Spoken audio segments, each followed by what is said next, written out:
Hello student.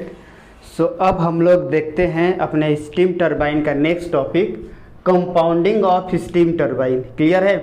तो देखिए compounding क्या होता है ना, कंपाउंडिंग इम्पॉर्टेंट है एग्जाम के लिए। क्या होता है कि जब बॉयलर से जब हमारा स्टीम आता है तो वो बहुत हाई प्रेशर पे रहता है। तो अगर उस हाई प्रेशर को अगर हम एक सिंगल नोजल में कन्वर्ट करें तो नोजल क्या करेगा, जो हाई प्रेशर ऑफ स्टीम होगा उसके प्रेशर में रिडक्शन करेगा और उसके एवज में वो उसकी वेलोसिटी को क्या करेगा, इंक्रीज कर देगा।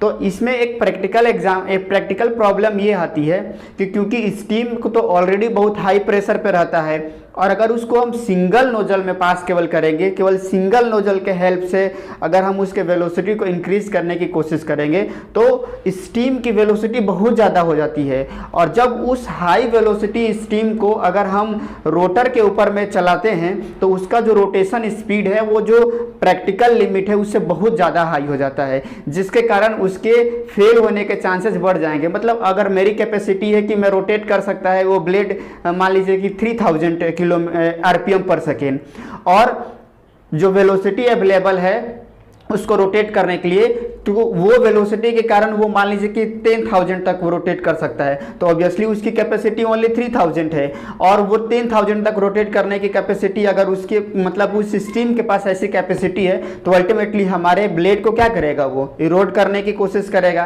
क्लियर है? या ऐसा भी होगा कि मान लेते हैं कि अगर वो उसकी स्ट्रेस को सस्टेन कर भी लेगा तो कहाँ मुझे केवल 3000 ही आरपीएम की ज़रूरत था और हमारे पास 10,000 आरपीएम तक रोटेट करने का अवेलेबल है पावर। मतलब हमारा 7000 जो आरपीएम जो रोटेट करने का पावर है वो एक्चुअली क्या हो रहा है, लॉस ही हो रहा है ना। तो उसी प्रॉब्लम को सॉर्ट आउट करने के लिए कंपाउंडिंग किया जाता है। तो कंपाउंडिंग में क्या करते हैं कि एक सिंगल टरबाइन के जगह में हम लोग नंबर ऑफ टरबाइन को ऐड कर देते हैं, जिससे क्या होता है कि क्या बोलना चाहिए, जो प्रेशर का जो रिडक्शन है वो एक स्टेज में होता है, जिसके कारण हम सारे जो भी अवेलेबल स्टीम में जो भी एनर्जी है उसको स्टेज मैनर में यूटिलाइज कर देते हैं। कंपाउंडिंग का मतलब क्या कर रहे हैं, स्टेजिंग कर दे रहे हैं। मतलब एक सिंगल टरबाइन के अंदर में उस स्टीम को एक्सपांड करने की जगह नंबर ऑफ टरबाइन से एक्सपांड कर रहे हैं और उसके मैक्सिमम अमाउंट ऑफ जो एनर्जी है स्टीम का उसको हम लोग क्या कर रहे हैं, यूटिलाइज करने की कोशिश कर रहे हैं। यही हमारा कंपाउंडिंग है। क्लियर है? तो आपको समझ में आ गया होगा कंपाउंडिंग मतलब क्या, कि एक सिंगल स्टेज में स्टीम को एक्सपांड करने के बजाय हम नंबर ऑफ स्टेज में अगर हम उसको एक्सपांड करेंगे तो उससे क्या हो जाती है कि हमारी जो लॉस होने की कैपेसिटी है वो कम हो जाती है, जो स्टीम के लॉस होने की कैपेसिटी, और प्रैक्टिकल लिमिट तक अगर वो जब कंपाउंडिंग करते हैं तो जो हमारा टरबाइन का जो रोटेशन रहेगा वो प्रैक्टिकल, जो भी उसकी प्रैक्टिकल रोटेशन है उसी के अंदर में वो रोटेट होगा। तो चलिए इसका देख लेते हैं क्या बोल रहा है।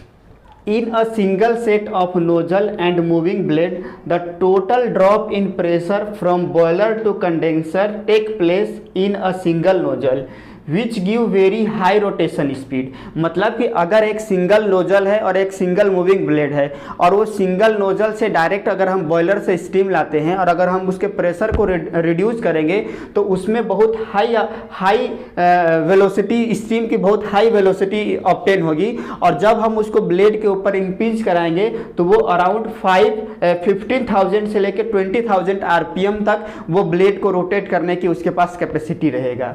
बट तो ये जो है exceeding much about the practical limit, but real में जो हमारे टरबाइन रहते हैं उनकी रोटेट करने की जो कैपेसिटी होती है वो 3000 आरपीएम तक ही होती है। बट स्टीम के पास कैपेसिटी है कि वो 15,000 से लेके 20,000 आरपीएम तक वो उसके टरबाइन ब्लेड को रोटेट कर सकते हैं। तो अब अल्टीमेटली क्या हुआ, इसकी प्रैक्टिकल लिमिट 3000 ही है बट इसके पास एनर्जी बहुत ज़्यादा है, तो अल्टीमेटली हमारा ऑलमोस्ट 3/4 एनर्जी तो लॉस ही हो रहा है। तो इसी प्रॉब्लम को सॉर्ट आउट करने के लिए और प्लस क्योंकि इसका rotation speed this much amount of rotation से वो रोटेट कर सकता है, तो ऑब्वियसली कोई चीज़ रोटेट करता है तो एक सेंट्रीफ्यूगल स्ट्रेस आएगा जो कहीं ना कहीं ब्लेड को तोड़ने की कोशिश कर देगा, टूट जाएगा। तो इन ऑल प्रॉब्लम को सॉर्ट आउट करने के लिए टरबाइन आर कंपाउंड। कंपाउंड मतलब क्या कि स्टीम को एक्सपांड कर दिया जाता है नंबर ऑफ स्टेज में इंस्टीड ऑफ सिंगल वन, मतलब कि एक सिंगल टरबाइन में एक्सपांड करने के बजाय नंबर ऑफ टरबाइन को सीरीज में ऐड कर दिया जाता है और उसमें धीरे धीरे धीरे धीरे हर एक स्टेज में हम लोग एक्सपांड करने की कोशिश करते हैं। यही हमारा होता है क्या, कंपाउंडिंग। अब अगर आपको कोई ये पूछे कि कंपाउंडिंग की ज़रूरत क्यों है, तो आपको समझ में आ रहा है क्योंकि सिंगल स्टेज में जब हम लोग कर रहे हैं तो ये बहुत हाई अमाउंट ऑफ स्पीड मिल रहा है, लेकिन प्रैक्टिकल स्पीड से बहुत ज़्यादा हाई अमाउंट ऑफ स्पीड मिल रहा है। तो कहीं ना कहीं मतलब हमारे पास काम करने की कैपेसिटी है 15,000 तक का, लेकिन हम केवल काम कर पा रहे हैं 3,000, मतलब 12,000 के आसपास का जो हमारा स्टीम के पास जो कैपेसिटी है वो लॉस हो रहा है। तो उस लॉसेस को रिड्यूस करने के लिए भी हम लोग काइनेटिक एनर्जी के लॉसेस को रिड्यूस करने के लिए कंपाउंडिंग करते हैं। अब कंपाउंडिंग कर देंगे तो ये 3000 ऐसे करके हम लोग 4 या 5 स्टेज में ज़्यादा से ज़्यादा अमाउंट ऑफ एनर्जी को यूटिलाइज कर लेंगे। क्लियर है।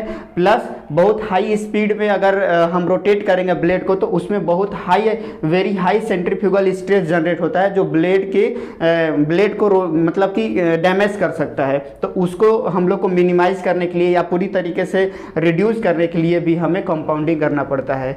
और दूसरा चीज़ ये है कि सच अ हार्ज, मतलब कि 15,000 से 20,000 जो स्टीम के पास कैपेसिटी है ब्लेड को रोटेट करने के लिए, वो लिमिट प्रैक्टिकल लिमिट से बहुत ज़्यादा एक्सीड रहता है। तो इसीलिए हमें क्या करना पड़ता है कि नंबर ऑफ स्टेज में स्टीम को एक्सपांड करना पड़ता है।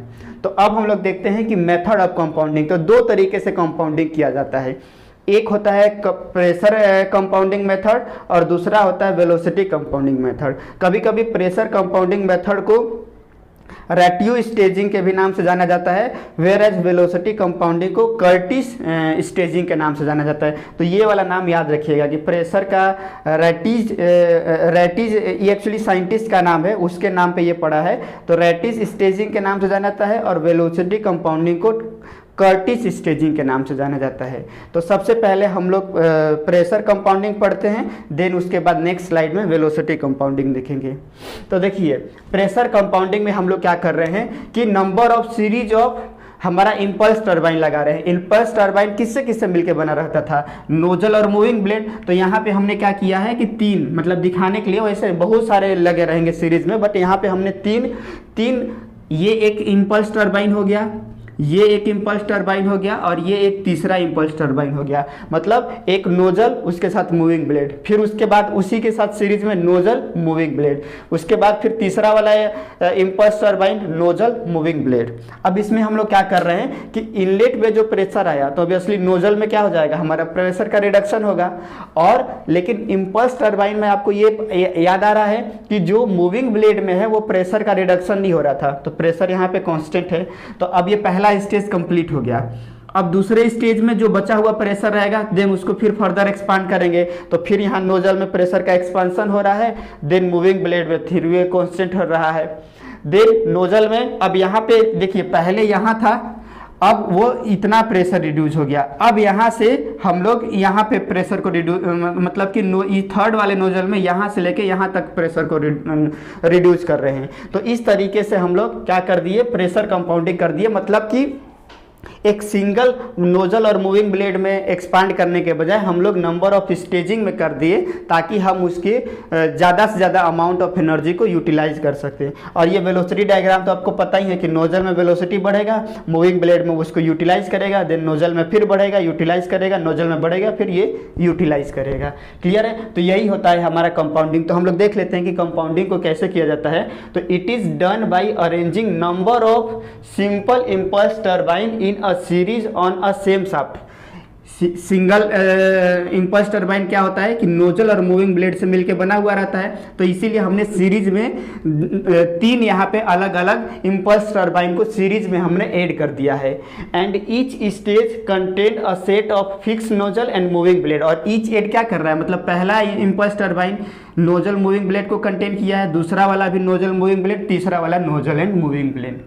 अब आगे बोल रहा है in this compounding pressure drop only take in nozzle. हम लोग जानते हैं कि इम्पल्स टरबाइन में जो प्रेशर ड्रॉप होता है केवल और केवल किस में होता है, नोजल में होता है। और प्रेशर का ड्रॉप होगा तो उसी कारण उसकी काइनेटिक एनर्जी इंक्रीज हो जाती है नोजल में, और उसी काइनेटिक एनर्जी का जो इंक्रीज हुआ उसी का हम लोग यूटिलाइज कर लेते हैं अलग अलग स्टेज में उसमें ब्लेडिंग को रोटेट करने के लिए। तो इस तरीके से हमारा प्रेशर कंपाउंडिंग। तो आपको प्रेशर कंपाउंडिंग में क्या याद रखना है कि प्रेशर कंपाउंडिंग में हम सिंपल इंपल्स टरबाइन को सीरीज में ऐड कर देते हैं, और सिंपल इंपल्स टरबाइन किससे किससे मिलकर बना हुआ रहता है, नोजल और मूविंग ब्लेड से। तो अब ऑब्वियसली हम लोग ये जानते हैं कि इंपल्स टरबाइन में केवल और केवल प्रेशर का ड्रॉप नोजल में होता है, मूविंग ब्लेड में नहीं होता है। तो इस तरीके से हम लोग एक तरीके से ये बोल सकते हैं कि सिंपल इंपल्स टरबाइन के डायग्राम को आप लोग को नंबर ऑफ, जितने भी नंबर ऑफ यहाँ पे अटैच करेंगे उतने बार आपको बना देना है। उसी तरह के वेलोसिटी डायग्राम भी आपको बना देना है। तो इस तरीके से हमारा प्रेशर कंपाउंडिंग कंप्लीट होता है। अब हम लोग नेक्स्ट स्लाइड में वेलोसिटी कंपाउंडिंग को देख लेते हैं।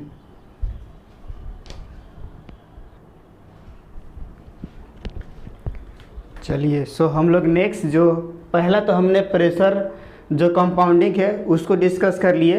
अब हम लोग वेलोसिटी कंपाउंडिंग को डिस्कस करते हैं। तो इस देखिए वेलोसिटी कंपाउंडिंग में क्या हो रहा है कि यहाँ पे प्रेशर कंपाउंडिंग में क्या हो रहा था कि हर एक स्टेज में प्रेशर का क्या हो रहा था, यूटिलाइज हो रहा था। मतलब यहाँ प्रेशर का यूटिलाइज हुआ, यहाँ का प्रेशर का रिडक्शन हुआ, यहाँ प्रेशर का रिडक्शन हुआ नोजल में। यहाँ पे क्या हो रहा है वेलोसिटी कंपाउंडिंग में कि हर एक मूविंग ब्लेड में देखिए यहाँ पे यूटिलाइज हुआ वेलोसिटी का, यहाँ पे वेलोसिटी का यूटिलाइज हुआ, यहाँ पे वेलोसिटी का यूटिलाइज हुआ। मतलब अगर दोनों में सिमिलरिटी देखें तो प्रेशर कंपाउंडिंग में हर एक स्टेज में प्रेशर का रिडक्शन होता है जो कि नोजल में होगा, और वेलोसिटी कंपाउंडिंग में हर एक स्टेज में वेलोसिटी का यूटिलाइज होता है जो कि मूविंग ब्लेड में होगा। तो यहाँ पे क्या होता है वेलोसिटी कंपाउंडिंग में कि इसमें एक नोजल रहता है और उसमें फिर नंबर ऑफ रोटेटिंग ब्लेड जुड़े हुए रहते हैं। रोटेटिंग ब्लेड मतलब क्या कि मूविंग ब्लेड और फिक्स ब्लेड, मतलब एक ही नोजल रहेगा और उसमें moving blade fix blade, moving blade fix blade, moving blade fix blade, इस तरीके से जुड़े हुए रहेंगे।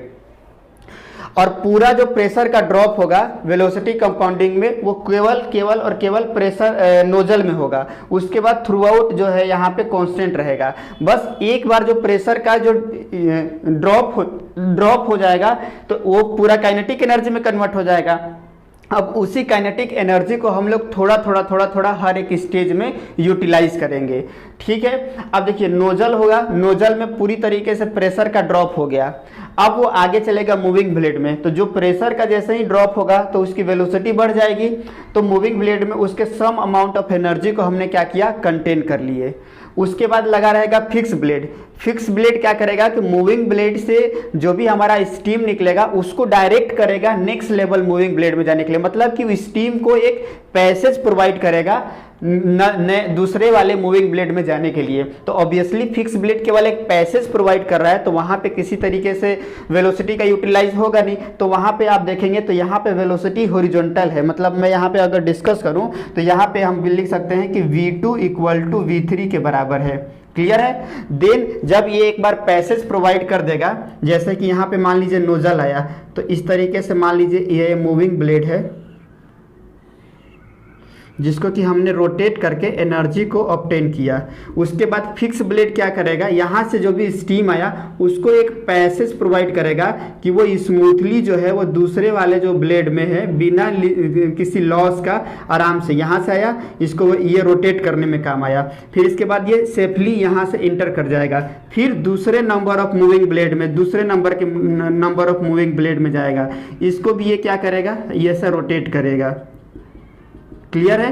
देन अगेन फिक्स ब्लेड रहेगा। फिक्स ब्लेड फिर ये एक गाइडवे प्रोवाइड करेगा कि जो स्टीम है यहाँ से दूसरे स्टेज में स्मूथली चला जाए। क्लियर है। तो मतलब यहाँ पे देखिए नोजल में क्या हुआ, प्रेशर का ड्रॉप हुआ, तो प्रेशर के ड्रॉप होने के कारण काइनेटिक एनर्जी में कन्वर्ट हो गया। अब उसके सम पार्ट को इस मूविंग ब्लेड में यूटिलाइज किए। फिक्स ब्लेड एक केवल पाथवे प्रोवाइड कर रहा है, तो यहाँ से ये केवल मूव हुआ, यहाँ पे कोई भी वेलोसिटी का लॉस देखने को नहीं मिला। तो जैसे ही वो दूसरे वाले मूविंग ब्लेड में आएगा तो यहाँ पे हमें क्या मिला कि सम अमाउंट ऑफ यहाँ पे रिडक्शन वेलोसिटी में देखने को मिला, मतलब वेलोसिटी यहाँ पे यूटिलाइज हुआ। देन अगेन फिक्स ब्लेड आया। फिक्स ब्लेड क्या करेगा, केवल एक पाथवे प्रोवाइड करेगा। तो यहाँ पे हम लिख सकते हैं कि v4 = v5। यहाँ पे भी हमारा वेलोसिटी जो है वो कांस्टेंट है। और उसके बाद फिर एक और मूविंग ब्लेड आएगा जहाँ पे देन अगेन हमारा वेलोसिटी का यूटिलाइज होगा।